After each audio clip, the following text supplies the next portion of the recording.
Reports. Idol Dennis, please come in. Manamnamang umakaran iti Philippine Statistics Authority iti opisina da iti Baruadak Island Center iti Sir Tilogam ako kuwati Provincial Government of Ilocos Norte.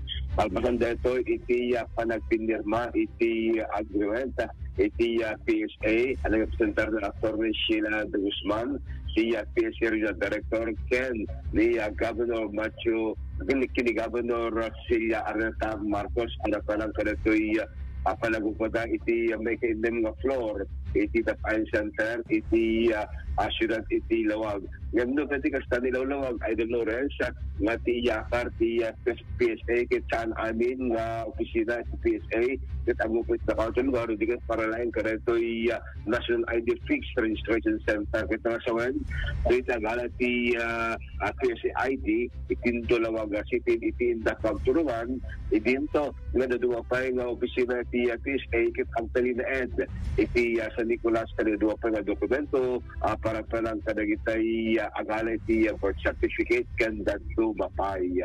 Kung pwede kasta wala ti provincial government na kalabanag dito bukas tagat ano to pati maserbian iti PSA para iti panagala iti ID National ID Fixed Registration Center lamang rugid into February 3 iti dito nga tawen. Kumpiyansa ti PSA ababayan sa yung anunsyo kat santon nga mailawan dito magkatagalat sa Nicolas no di kat Tilawang City iti pagalaan iti National ID iti dito nga bulan iti Pebrero.